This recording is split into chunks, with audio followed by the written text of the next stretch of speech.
And so, we return to the campaign. Last time we left off, we destroyed the White Flare base for Bonzo Kitty. That's what we were doing. That was really the last time we were here. Last episode we worked on railguns, and next 2 episodes we're going to get back into the tournament. Here's actually his standings for the tournament. Might as well just show them now, so you guys can see what's going on.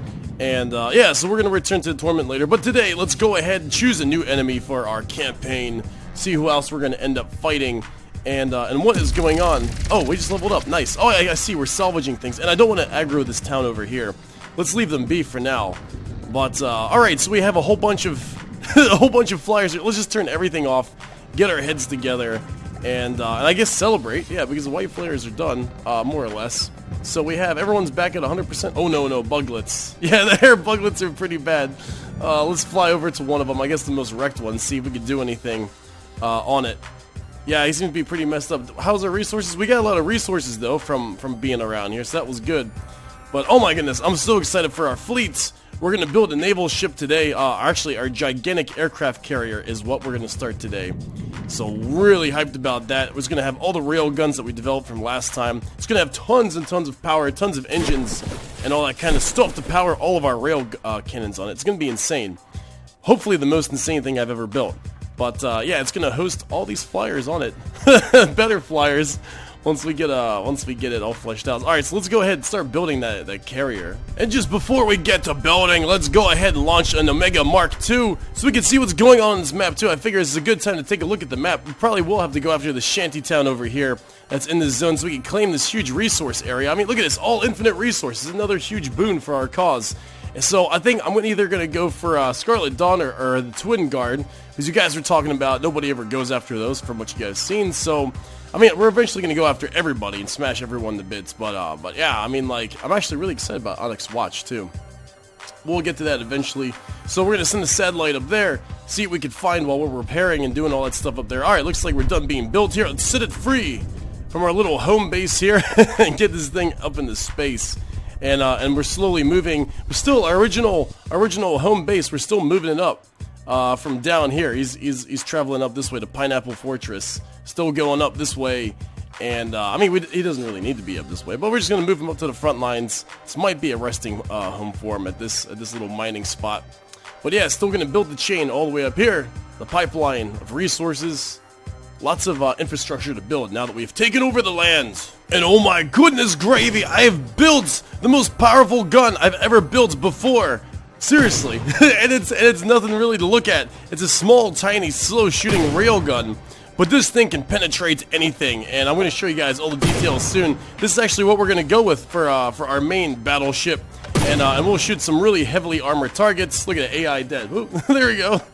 Boosh, but alright, so let's go ahead and take a look at the stats here of this gun. Yeah, it's 2300 meters per second shot speed. It's only 120 millimeter gauge, and yeah, it's super accurate right because of barrel. What else? Yeah, so this thing recharges just the same speed as our ship is going to be able to charge it, blah, blah, blah. And then here's the round I'm using right here. So, pretty much, it's going to be like about 7,300 damage. The armor penetration on this is over 100, and it's just like nuts. It doesn't even use that much ammo. Ammo parts is only about 50. So this thing is going to be pretty darn efficient to shoot. The reload time is going to be slower just because the ammo itself is pretty large. But see, here we go. I actually have 4 ammo loaders on one of these 2 meter long ammo pods. So we have just 2 of these, and this is just the speed that we need to actually shoot out of this railgun and let it charge up fully for every shot. It's small, it's efficient. Now let's do some more testing. Let's test it out on let's see, like a Steel Strider's ship. Let's do it like, what was the thing I was looking at here? Like a broadsword, right? Alright, so we'll test it out on that. We'll turn the broadsword off for now. And let's see how fast this thing can actually take this out. I mean, it's just one gun, and I plan to have a bunch of these guns all around our main aircraft carrier. At least that's the idea. So there we go. See, so it penetrates right through. It goes through, blows up the ammo. I mean, it just goes straight through shields. The armor pen is crazy. And then now it's going to be aiming for the AI. Should be able to take out the AI. And there you go. AI dead. Look at that. It's amazing. It just shot straight through here. And took out the AI modules. I love this gun. I love it. It's so small and so simple. But man, does it pack a wallop. It doesn't mess around. And I did try multi-barrels on this thing, but I found there's just too much overhead. We only need just one barrel doing the work for us. We don't need like 3 barrels on here and making the gun super like massive over here. We just needed like 1 barrel, and then have a bunch of these guns all over our ship. I feel like that's gonna be it.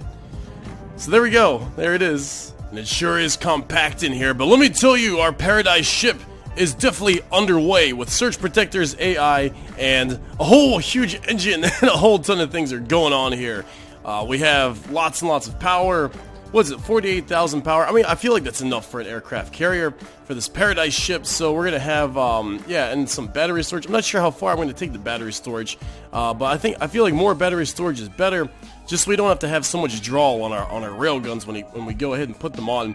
But yeah, this is kind of like the rough design right now. We got our engine block kind of wedged right here in between a whole bunch of metal, and I feel like I'm gonna pull the ship's hull over this way. I want to make it go like a V, so the top of this thing is going to be very wide, the bottom's going to be very weighted and heavy, as we have the engine and all the heavy stuff down here.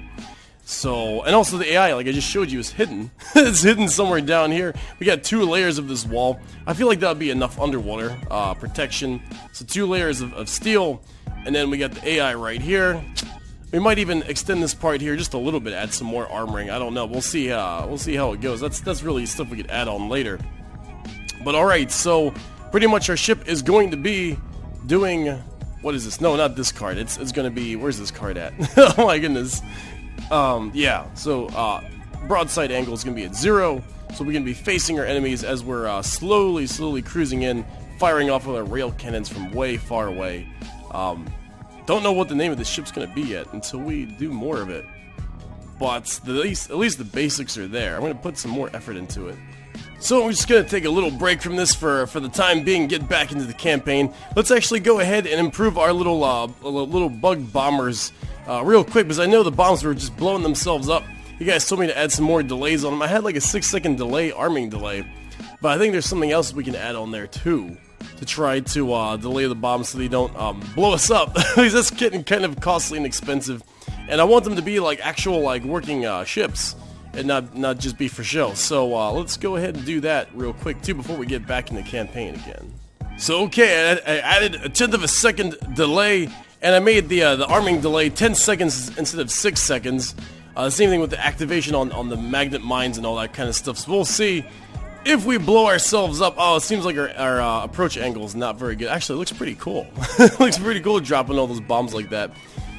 I guess if we wanted to drop them a little faster, we could, oh man, alright, this is a good test, it's a good test. So we're blowing ourselves up. Doesn't look like it, looks like we're just mining the water. But we're turning too sharply. Yeah, we have to turn off our, what do you call it, attack run at a certain altitude. But it doesn't look like we're blowing up though. Alright, just some more fine tuning with AI. That's pretty cool. Okay, so I've added a much needed bib to our aircraft. I added some more of this aerodynamic stuff to the front, so we're actually moving a little bit faster too. And I put some body work here just to make sure these missiles don't bounce up on us. So this is fairly tricky. So let's actually see how this turns out. It's kind of funny because you'll see the missiles get released over the target and they'll just be bouncing every which way. All right, so the shields are turning on. We have an enemy in the area. Where is he at? He's over there. All right, little river home. We're coming for him. Now watch this. The missiles are just going to be like bouncing every which way. But it seems alright. Sometimes 1 or 2 might get stuck. But it seems good now. I think we have a balance. I think we might have a balance. Because sometimes one gets like stuck like right up in here. But it ends up just... Alright. I don't know why we're still dropping bombs. Another adjustment needs, but yeah, it seems to be doing all right. Yeah, it seems to be doing pretty okay. All right, so I think we're gonna upgrade this thing and put us back in the campaign, and it should be good. Let's actually take a look from over here. Coming in for an attack run on our enemy, and we're just gonna drop some bombs. There we go. Yeah. There we go. And we're not blowing ourselves up, right? Right? We're not doing that. Alright, I feel like this is a fairly decent attack run. Just laying mines everywhere. Oh, there we go. See, we hit him with like one of those things. This is good. And we're not blowing up, right? Yeah, he's blowing up and we're not. So that's a fun addition. Okay, it works. It works. And just one more test with all these with all these buglets here. Dropping bombs on the paddle gun. Just had to see it one more time in the design. I'm having so much fun with this now that they're not blowing up. It's just quite comical. So they actually do survive the paddle gun briefly. I mean, these guns are made for anti-air, but yeah, now we laid tons of mines all around here, and they will find their target eventually. Oh, they actually got him. Let's put another one. Oh man, this is great. All right, but I swear we're gonna get back into the campaign. All right, now he's facing them.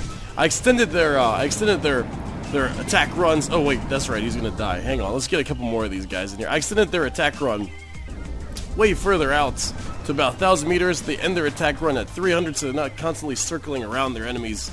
So that's a big deal. That's a real big deal.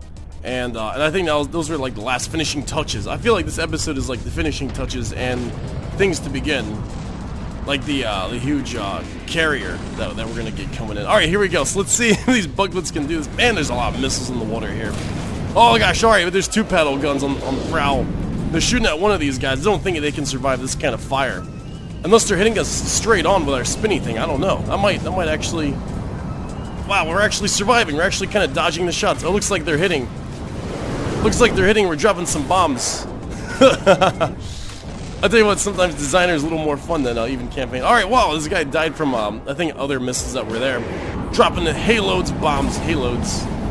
And, oh, I see, he blew up over there. Who was that? I think this paddle gun actually blew that guy up.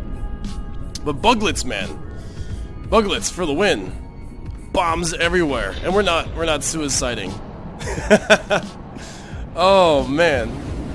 Kind of impractical. No, there's nothing impractical about raining bombs. This is good. This is a good old fun time. Alright, and these flares are for naught, because the flares are not going to stop the bombs, and the shields are not going to stop the bombs. See you later, paddle gun. Alright, it's just wood, but that was pretty fun. Okay. So now, let's refit these guys in the campaign. Oh my gosh. Oh, it's glorious.